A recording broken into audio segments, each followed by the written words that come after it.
sabi ko din dati ka guys, sinala ko, meron talagang hiwaga, no? Meron talaga na kapag makompleto mo yung Misa de Gallo at saka alam mo po sa puso't isipan mo na yun talaga ang gusto mo din.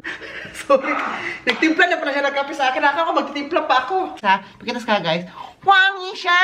Alas sa bari! So, mamimili po ako ng apat po na lucky winners na makakatanggap ng 500 pesos each.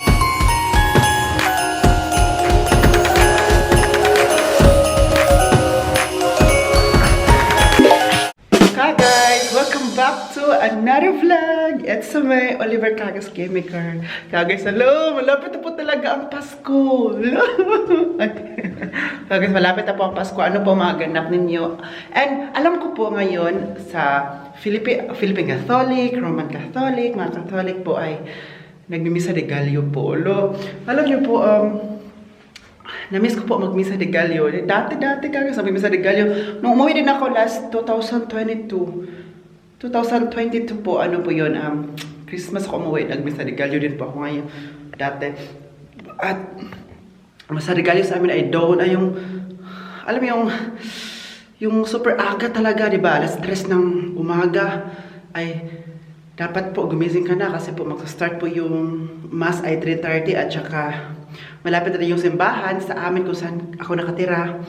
So, dapat alas 3 ay, mag-start? Ay, ano pala, alas 3 pala mag-start.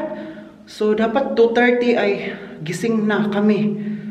Bakit 3 AM mag-start? Kasi po yung ibang, yung mostly kasi na mga members sa simbahan ay magtatrabaho pa. Alas 4, alas 5 magtatrabaho. Kaya inagahan po yung mass, oo.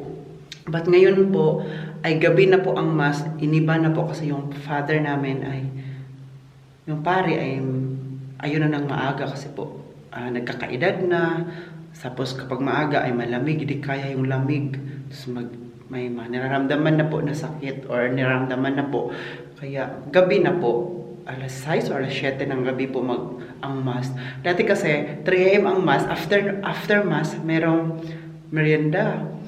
Mga members, grupo-grupo yan siya for 9 days. So, nakagrupo kayo. So, sa grupo ninyo, kayo pong bahala kung ano ang ibibigay nyo po na merienda after mass.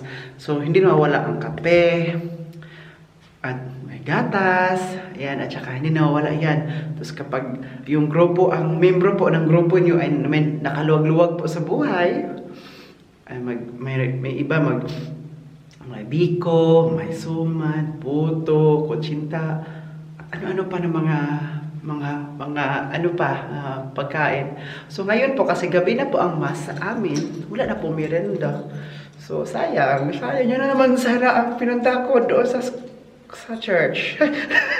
Yung merienda after merienda, sabi ko, ay, malapit na po. Kapag itong may kanta kasi na, pag itong kanta na to, it means yung mga member sa labas ay naghanda na, nag-prepare na for merienda. So sabi, tinitingnan namin, naamoy na talaga namin yung kape. Yung kape, di ba? Yung aroma niya, maamoy mo talaga. So kami na mga members, yung kinakanta na yung kanta na panghuli na, yung patapos na, pero ang mata namin ay nasa labas, uy, ano kaya ang prepare nila doon na pagkain? So, alam mo yun na, ang daming, ang dami din nagsasimba kapag ganun, Misa de Gallo. And yung iba, kinukomplete talaga ang Misa de Gallo kasi daw, daw yung mga wishes nila, mga prayers nila, isa daw yun sa matutupad din talaga. And alam niyo po guys, before ako mag-start ng trabaho, kasi magtrabaho man ako ngayon, alam niyo po, nung before ako dumating dito sa Germany, yung pala ako na mga papeles ko, nag-submit, nagpa-process. Alam niyo naman iba guys, kung sa nakaalam po, or yung mga avid followers natin na 4 times ako na-denied sa aking visa, German visa ko na papunta dito. 4 times po yun, and 2 years din po ako doon apply. 2 years din po yung nag-aaral din ako kasi while nag-apply ako ng aking visa ay nag-aaral din ako ng German course ko, German language. Kasi po, yun po talaga yung main documents para din po ma-approve yung visa ko. So sa 2 years po na yun guys, So, may misa regalyo. So, alam niyo po, kinumpleto ko po yung 9 days. Di ba 9 days yung misa regalyo, di ba? 16 yung nag-start. 16, 17, 18, 19, 20, 21, 22, 23, 24. So, 9 days nga. Ay, 9 days? 9 days ba? Ulitin natin. 16, 17, 18, 19, 20. So, 5, 21, 22, 23, 24. 9 days nga. So, kinumplito ko kasi sabi ko, kumplituhin ko po yun. 3 AM pa yung misa regalyo noon that time, di ba? 3 AM pa yun sa amin. So, aga-aga. So, sabi ko, kumplituhin ko to kasi nung first day, sa December 16, nagpe-pray na ako doon, Lord, please, give this to me. 2000, ano yun siya, 2017, kasi 2018 ako dumating dito. Please, Lord, ibigay mo to sa akin ng visa. Kasi po, 4 times ako na-denied, Lord. Parang nawala na rin ako ng pag-asa. Kasi nga po, sa 4 times kang mag-process ng visa, mag-apply, bayad doon sa German Embassy. Diyan pa sa Makati pa yan, di ba? Kasi mahal pa, mag-flight ticket ko pa, papunta sa Manila, tapos pag-stay ko pa doon, pagkain ko pa, very dollars pa naman kasi Makati. Business center yan, di ba? So, mahal talaga lahat-lahat. So, saan ako kumakain ka, guys? Doon sa mga tiyangge. Alam mo, mga food truck. Meron doon dyan, guys, sa ano dyan eh. So, dyan ako bumili kasi medyo mura lang talaga. Unlike sa nung mga naka-establish na talaga na building, mahal doon. So, 16 pala yung December 16, pinipray ko, Lord, please, ibigay mo na to sa akin. Parang Christmas bonus pa na, ibigay mo na. Di ba? So, 17, yun ang pray ko hanggang dumating yung 9 days. Pray ko yung kakas na, please, Lord, akin na to, ibigay mo na sa akin to, Lord. Kasi huling hirit ko na talaga to. Yung appointment ko sa German Embassy po ay January, mga katapusan ng January. So, pumunta ko na Manila, Makati. So, yun the right time na binigay nga ni Lord sa akin yung visa. So, sabi ko din dati guys, sinala ko, meron talagang hiwaga, no? Meron talaga na kapag makumpleto mo yung misa regalyo at saka alam mo po sa puso't isipan mo na yun talaga ang gusto mo din. Alam yung taimtim yung pagpipray mo na, Lord, ibigay mo na. Yung all time, di ba yung iba nga, may iba din na. Di ba tayo, hindi natin magpahipokit na basta pray lang tayo, wala talagang, alam mo yung gustong-gusto mo talaga yung guts or yung anong tawag nito, yung guts talaga na ito talaga gusto ko na ibibigay talaga to ni Lord. Alam mo yung meron kang pinipray mo siya at the same time naniniwala ka sa pray mo. Okay? So yun, naniwala ko na basta kumplituin ko talaga itong misa regalyo na to. Para siyang nagiging parang fasting mo ba na kumplituhin mo talaga siya. So ayun, na ano siya ka guys, na nabigay ni Lord sa akin. So kapag magbisa regalo ka guys, no, maano ko talaga ba, alala ko talaga yun yung dahilan din na pinipray ko na makuha ko to at makamit. Tsaka sa regalo niyo po ka guys, meron kasi merienda po. So ngayon sa amin wala nang merienda, sayang talaga. So, sa inyo po, dyan sa atin, wow! At saka malapit na po ang Pasko. At saka ngayon po ka guys, malapit na din po ang Pasko sa atin, no? Over the world. Tsaka, wala rin akong trabaho. So, today, may trabaho ako din. Tomorrow, may trabaho din ako din. Hindi, wala ng trabaho. Kasi po, mag-prepare na po tayo for Christmas.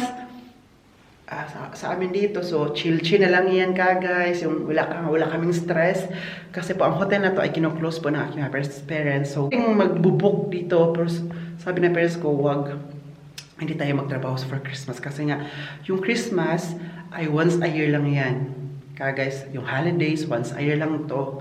At saka kung yung mga guests, andyan lang naman yan sila. At yung sabi niya, yung pera ay mahanap, makikita lang natin yan kapag gustuhin natin. Pero ang Christmas is once a year. Tapos December yan guys, di ba? After 12 months na naghihintay ka, tapos magtatrabaho ka pa. Diyos ko, sabi ng parents ko, wag. Hindi tayo magtrabaho, i-close natin hanggang ano daw, New Year. So, after Christmas kasi, magbakasyon kami. December 27, ay magbakasyon kami, o December 28. Punta kami ng Bad Vershof. Doon na rin kami mag-New Year. At saka, after that, punta kami ng Oberstdorf. Kasi tradition na po talaga namin yan. Nasa Bad Vershof kami. And then, Oberstdorf. tradition namin yan. So, babaril din kami dito sa bahay kasi po, back to work and i-welcome na din 2026 for good health and right conduct. So, pagkabunan tayo kasi lahat po ng room na nakikita nyo ngayon. Nakikita nyo na. Lahat po yan, check out. So, sabi ko sa inyo. So, lagyan natin siya ng pangharang. Yan. Para hindi maano yung ano. Wow!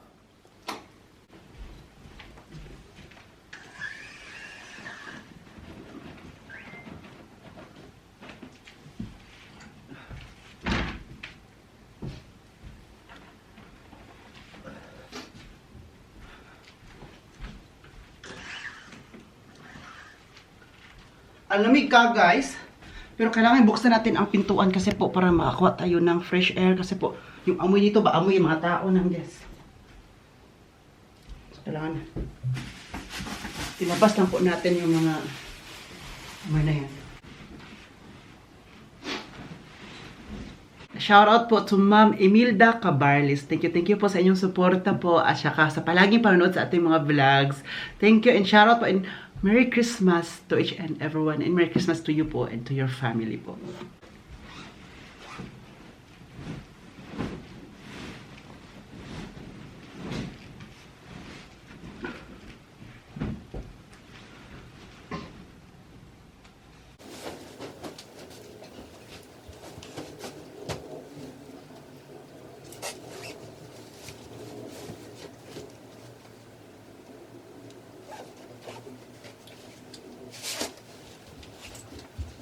Guys, timpla po tayo ng kape kasi po mag-breakfast po kami guys and tawag dito, tinawagan ako ni Dad Egbert kasi po nagtrabaho mein Kaffee schon fertig? Ja, wenn du die ganze Zeit rumtrödelst, Ach so. Sorry, nagtimpla na pala siya ng kape sa akin. Ako magtitimpla pa ako. So ibalik ko to. Sana tinimplahan ng kape. Ayan, lalo na kapag, for example, day off ko ha, kapag day off ko kasi, medyo matagal-tagal akong gumising kasi day off ko, mga 9 or 10, gising ako niyan. Pumusya ka guys, mga 8 AM, punta sa kwarto ko, magkasya, tuk. Oliver, kape for you. Tapos meron siyang pandesal na binigay. 8 AM pa na, gusto ko pa matulog. Sige na lang, nakabawan lang ako kasi baka malamig yung kape. Magtitimpla ng kape. Ngayon din, nagtrabaho man ako doon sa taas, sa hotel, tapos tinawagan niya ako. Sabi niya, Oliver, halika na, breakfast tayo. Nagluto siya ng scrambled egg. Bumili siya ng bread doon sa city. At saka, nagtimpla siya ng kape sa akin. So, I don't need to brew my own coffee. I don't need to make it. Kasi po, alam na po niya kung paano ako gagawa ng coffee. Kasi po, nung maggawa ko ng coffee, yan, tinitingnan niya ako. Ilan na yung tsansya ba? Nalaman din niya yung kape na gusto ko talaga. Wala, napunta na ako doon kasi ano naman yun siya. Sabihin naman ako, Oliver, punta ka na dito kasi lalamig na yung kape. Sige na, guys, ha? Kasi hindi pa ako tapos trabaho. Tapusin ko later after ko mag-breakfast. Hi guys! Tapos na po ako sa trabaho ko sa hotel. Uy, gusto ko lang magay mo na sa guys. In-check ka ba? In-check ka ba? Parang na siyang Chinese, oh. Chinese or Korean. Wang Xing Ming Wei! Gumagong gusto ka, guys. Look there. Wang Xing Yang! Ya! Wai! Naging Korean, Korean, Japanese, o Chinese. Kasi yung mata mo, tingnan nyo guys ha. Pakitas ka guys. Wang Yisha! Alisabari! Oh, iyo! Gara-garaan juga rin, no. Kasi po, boring to sa bahay ba? Si Dad Uwe nasa Cologne. Nasa kondo doon. Tapos, si Dad Egbert, pupunta siya doon bukas. Kasi manood sila ng concert. Nauna lang si Dad Uwe kasi po, meron siyang inaasikaso doon na si Dad Egbert naman dapat siya maiwan pa dito this week kasi may ginagawa pa. Kaya bukas siya pupunta doon sa Cologne. Tapos, kasi po, may concert tomorrow evening. Sasama din yung friend nila Dad Uwe, si Danica DJ. Kung palagi yan sinasabi, di pa taga Balaspe din yan sila. Sasakay si Dad Egbert na punta doon sa Cologne. O, kasi si Danica at saka si DJ, doon siya matutulog sila sa kondo ng mga parents ko. Doon sila matutulog kasi po, para hindi sila magbayad ng hotel. Kasi pangbayad ng hotel, ibili na ng pagkain for dinner, di ba? So,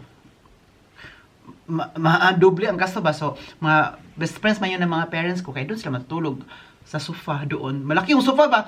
Last year, I know, this year din po ka guys, nandun ako, ang parents ko, andun si Danica, si DJ. Si Danica, si DJ at ako, doon kami natulog sa sofa. Doon ako sa, kasi malaki ang sofa kasi pwede siyang magiging bed talaga. Tapos doon ako sa gilid pa. Dito ako sa malaki kasi doon sa gilid.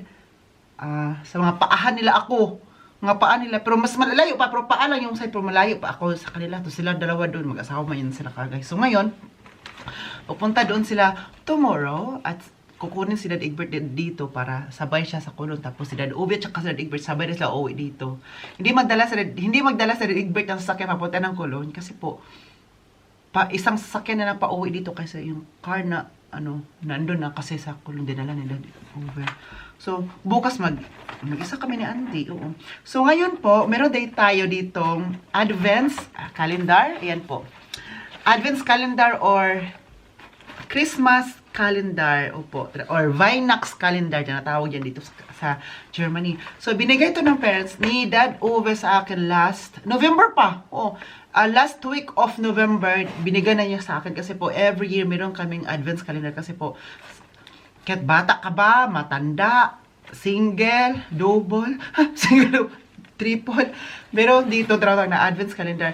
Sa amin kasi sa Pilipinas, walang-wala to guys. And then yung, naalala ko pa dati nung first day ko or first time ko po nakatanggap ng Advents calendar, last 2018. So, last 2018, sunod-sunod na yan kagay, sunod-sunod na yan hanggang naging 2025. Nakatanggap ako at palagi nagbibigay si Dad Uwe. Bibili kasi ng Advents calendar, good for 3 sa akin, kay Dad Egbert at kay Dad Uwe. So, isa kami na bukas-bukas. So, hindi na po alam kung ano yung Advents calendar, Oliver, or Christmas calendar. Every day, mag-open ka po from December 1. So, ano tayo ngayon? December 18 tayo ngayon. So, nakita nyo, dami ng bukas, diba? Bukas na siya, bukas na din siya, bukas yung iba. So, December 18 tayo ngayon. At, noong December 1, nag-open ako dito hanggang everyday isa. So, December 1, December 2, December 3. So, isa-isa lang. Nakalagay dito kasi 1 to 24. So, 1 to 24 kasi pagka 24 kasi yun ang last na i-open mo. Then, pagka 24 ng gabi kasi, di ba, ano na siya, magpasalubong sa Christmas, di ba? So, ngayon, tinanong ako ni Dad Uwe, nung before siya bumili nito siya, Oliver, ano ba ang gusto mo na chocolate? Favorite mo na chocolate? Is it Milka, Ferrero, Toblerone? Sabi ko, all of those ay favorite ko. Pero sabi niya, mamili ka lang ng isa.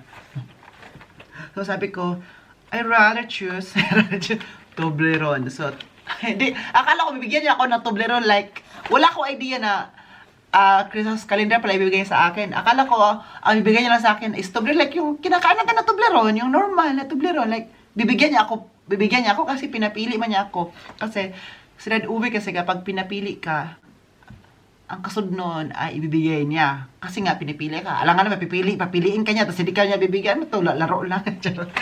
Kaya, ikaw, masanay ka na talaga kapag pinapili ka niya. Dapat piliin mo yung gustong-gusto mo talaga na hindi ka magsisisi. Kaya, yun ang pipiliin mo. Kasi po, yun ang ibibigay niya sa'yo. So, sabi ko, okay. Kasi nung last year na Advents calendar ko ay Milka. Milka yun. So, ngayon, sabi ko, Toblerone. So, pag sabi niya noon, kinabukasan, bumili na siya Toblerone. Hoy, Toblerone talaga. So, first time ko nakatanggap ng Advents calendar na Toblerone kasi madalas ay Milka. So, ngayon, kasi it's December 18, so, we gonna open this 18. Ayan, nakita nyo ba? Ang 18 na yan. Ito, 18. Ayan. Ito siya. So, baka malate yung upload na to. Sorry for that. So, sabay-sabay po tayong mag-open. Ala, ano kaya to? Feeling ko Toblerone to ba? 100%. Sabay-sabay tayo mag-open. Dapat makita ninyo.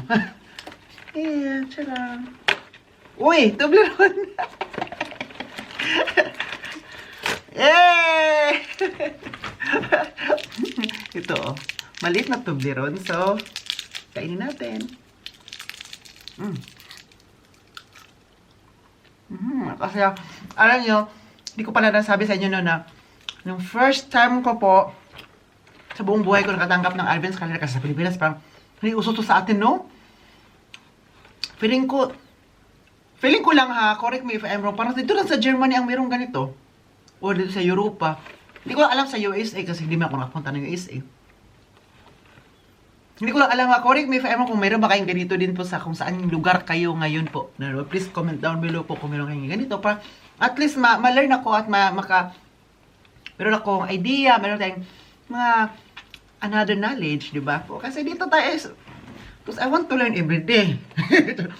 Ang sarap naman paglaro guys. The best. So nakatangkap ko kagad. Tinanong ko ng parents ko, ano to? Wala akong idea sa about dito ba? Alam mo naman ako agad, tanong ng tanong kasi sabi ng my parents ko, Oliver, kasi nung bawang dating ako sa Germany, Oliver, tanong ka lang ng tanong ha kung meron kang gusto malaman, tanong ka lang kung ano pang gusto, kung meron kang gusto na matuto about Germany, about culture sa Germany, about sa amin ibibigay sa'yo na hindi mo alam, tanong ka lang pa, andito kami to guide you, andito kami ma-explain na walang katapusan na ma-explain para matuto ka lang. So, tanong ko, what is advent calendar? Why? Nung bata pa daw sila, mga parents din daw nila, binibigyan sila ng ganito. So, para naging generation to next generation. Kaya sila na ba nagbibigay sa akin? Kasi nga po, parang, meron siya sinabi na, advent calendar pa, mag-open ka daw every day. Kasi may numbering man to. So, from December 1 to 24, mag-open ka ng isa-isa. Sabi nga dati, sabi pa ng parents ko, and every time na mag-open ka daw ng isa, every day, mag-wish ka, matutupad daw. Ngayon, hindi ako nakapag-wish. Andyan kasi kayo. Wait lang, baby. Sarado ko ulit. Sarado ko ulit, tapos mag-open ulit. Bukas na lang kasi may 19 pa naman. Okay. Yung ulit ng vlog kasi dapat, diba sabi lang kapag kami wini-wish or pinipray, hindi mo sasabihin, dapat daw, sabi mo, through God. Pero, alam mo naman, manifestation, alam mo yung kapag sinasabi mo din daw talaga, no? Yung bukang bibig mo na, ito ang gusto ko, yan talaga, in Jesus name, na ito maging ganito ako, ganyan, ito ang gusto ko sa ganito. Ano daw siya, makukuha mo. Kasi nga, kung ano, diba, kung anong iniiwan mong salita, binibigkas, minimanifest yung, yan kagay, so, makukuha mo. Oo. So, ngayon, I know it's late, and this is Christmas ngayon. I know, late na talaga ngayon na masabi ko to. It is Christmas. So, mamimili po ako ng apat po na lucky winners na makakatanggap ng 500 pesos each. So, 500 lang po kagad kasi po marami tayong binibigyan nga ng mga regalo sa mga kapatid ko pa sa Pilipinas, pamilya ko pa, mga kapitbahay, nagbibigay ako ng konti lang, like, para mapasaya lang po ang puso nila kasi alam naman nila nga, marami akong mga kapatid. Hindi lang kapatid, may pamangkin pa, bibigyan pa yan. So, marami tayong bibigyan ba. Yung, alam yung pera ko, binabudget ko na lang talaga guys para ma-fair ko na bibigyan isa't isa from kapatid to asawa na kapatid to mga pamangkin. Kasi lumalaki na po ang pamilya namin, so kahit wala lang akong matanggap, thank you. Kahit wala akong matanggap from them, okay na sa akin, at least makapagbigay ako.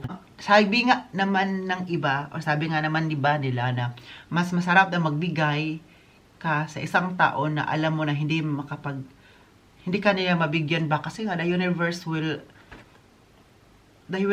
follow you and you will follow the universe. Ano ba sinasabi ko ito? Panginoon na po magbigay ng mas marami pa talagang mga blessings na darating sa'yo na hindi mo na sana, wow, it pours, di ba?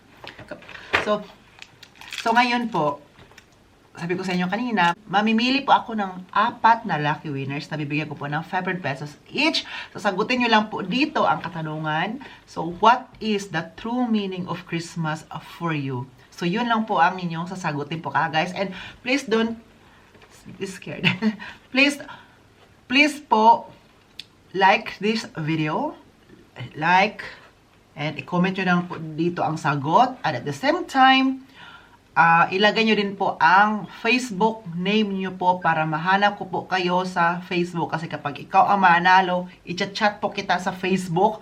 Kasi baka maghanap-hanapan tayo dito ba? Sino ba to dito ba? Kasi 'di ba, iba ang name niyo sa YouTube, iba din ang name niyo sa Facebook. So saan ako maghanap ano to? Ibintot-bintot ko kayo. Sagot po kayo sa tanong na what is the true meaning of Christmas for you, and then sasagot niyo po sa dulo, ilagay niyo po ang Facebook name niyo po, at kung ikaw po ang lucky winner, so i-chat po kita. So, ngayong December 22 ko po, malalaman ninyo kung sino po ang mananalo. Kasi para pang, bilhin nyo po ng Noche Buena from for December 23, December 24, di ba? Sabi ko rin talaga sa inyo. And then, please, kung i-share nyo po ito, sharing is optional but appreciated. Kung gusto nyo po i-share itong video na to, para i-share nyo po sa ibang mga kapitbahay, sa mga ibang friends, sa family, and relatives nyo po na, uy, nagpaparaffle si Oliver, baka tayo na po ang manalo. So, pipiliin ko po yung nakakaantig na sagot nyo po. Kung gusto nyo pong Bisaya ang sagot nyo, it's okay. Tagalog, it's okay. English, it's okay. Kung mag-German kayo, bahala kayo sa ano po. Kasi meron mga translation dyan, di ba po, guys? So, piliin ko po yung nakakaantig talaga na sagot, yung maantig ako at saka iyak ako. Okay, please, sabihin nyo po ang mga iba yung ano, baka manalo din po sila, di ba? So, yun na po ang aking giveaways na kunting pasalamat na po sa iyong suporta at sa palagi yung panonood yung sa vlog ko po, guys. So, ayun. So, what are you waiting for? Comment down below. Hi po, guys. Guys, nagluluto po tayo ngayon ng steak. Dito tayo sa labas kasi po, wait lang. Sa labas ako nagluluto kasi pag magluto tayo ng steak, no, lagsik-lagsik, ano ba? Ano ba lagsik-lagsik sa Tagalog?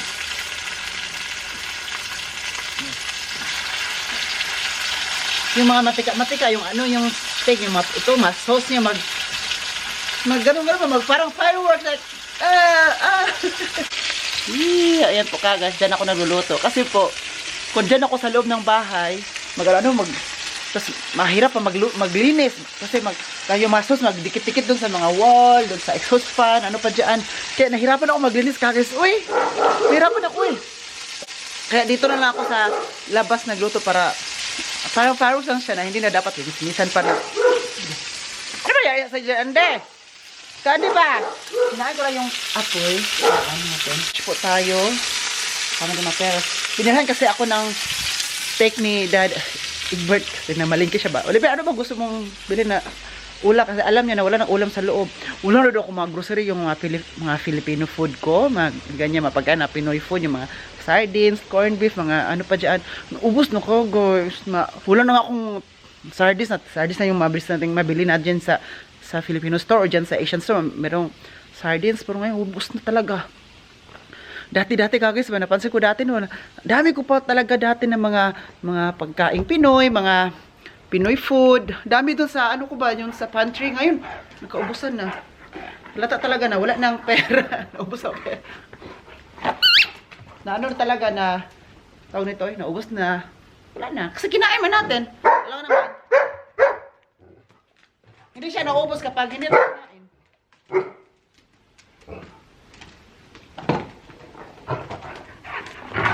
Ay, do you want to play with me pala? Do you want to play with me?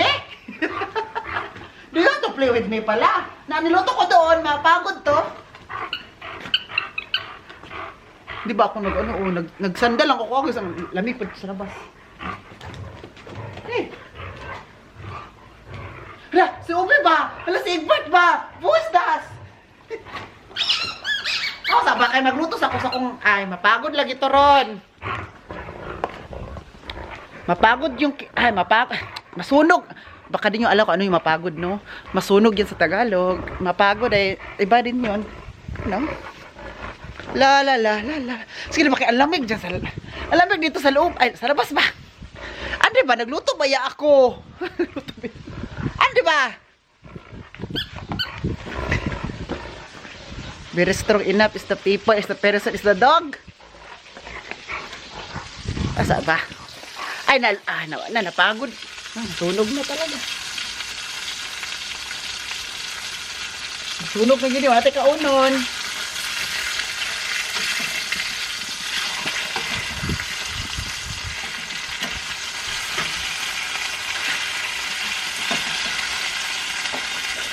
Dapat kasi ang steak guys, magluto tayo sa apoy.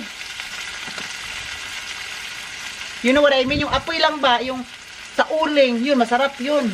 Wala man dito. So, dito na lang sa pan. Masarap din yung kagay. Slicein mo siya, parang sinugba ba? Slicein mo siya, tapos ilagay dun sa, para siyang kinilaw. Kinilaw ba na, alam mo masarap sa kinilaw? Kinilaw sa atin ba? Kung sa Bisaya pa sa amin. Diba may tuna, yung isda, yung mariliso ba yung ilagay dyan? Or, basta isda. Maliit na isda na isa-slice, tapos, sinugba or pinirito mo ba siya na karning baboy? I-slicein mo rin siya na, tapos i-mix siya. Yun ang the best. Kasi normally, hindi ako kumakain ng isda na fresh, yung raw, na hindi niluluto. Kasi diba, kinilaw is yung raw, ano siya, fresh. I-slice na siya, na, yun lang. Pero kakain na, hindi ako kakain noon, kasi ano lang siya. Pero kakain lang ako ng raw na kinilaw, kapag meron siyang nakamix talaga na, ano ba, karning baboy na sinugba ba siya o pinirito mo siya, slicein. Yun ang favorite ko. Lagi kakis ba, maniwala kayo sa akin. Sige na ba? Sige na ko. Alam mo, ganito kakis. Uy, kagay, shoutout po pala sa lahat ng mga, ano natin dito, mga kakis natin na natutuwa kapag, or nagsasalita ako, mga kinikwento ko dito sa mga buhay-buhay natin, na natatawa kayo sa mga simpleng joke ko, sa simpleng hirit ko, na natatawa kayo. Thank you po, and pagpatuloy nyo yan. Pagpatuloy, kasi kanina pagpatuloy, magiging kwento ko na talaga. Guys, before ko pala tapusin ang vlog na ito, meron akong gustong sabihin po sa inyo about sa Toblerone. Konting trivia po. I don't know if you know this or not yet. So kung alam nyo to, shut up. Shut up. Kung alam nyo din po, please comment down below. Kung hindi nyo po alam, so malalaman nyo na po. Diba sa Toblerone po, kapag bibili kayo ng Toblerone, diba sa Toblerone mayroon dyang sign na mountain, yung sa Matterhorn mountain na yan sa Switzerland. Isa pa yung mountain dyan sa Switzerland, ang tawag dyan na mountain ay Matterhorn, okay? So ngayon po, kung bibili kayo ng bagong Toblerone, ngayon lang po yung bagong labas ng Toblerone, kapag bibili kayo, wala na yung Matterhorn sign na po yan sa Toblerone.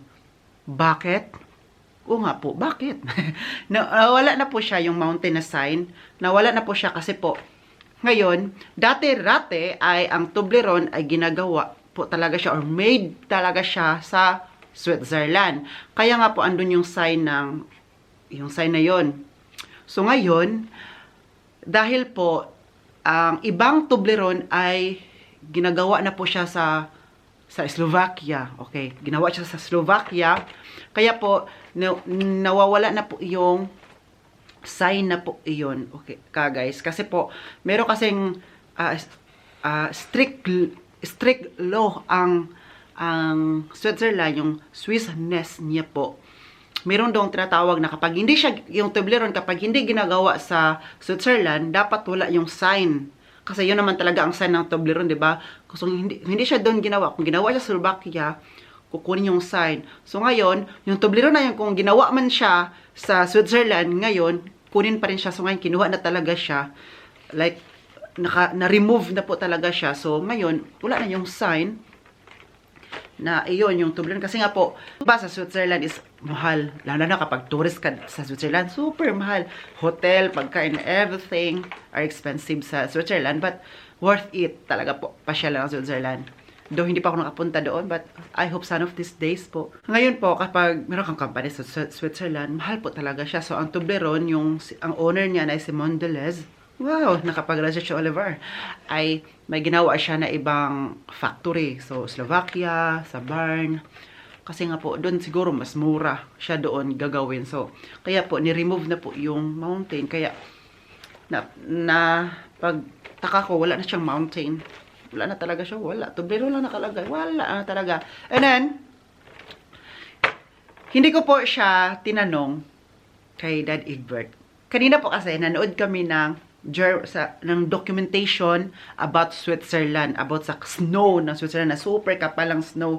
Lalo na po yung daanan ng train na hindi na makadaan ng train kasi po nabalot na po siya ng snow.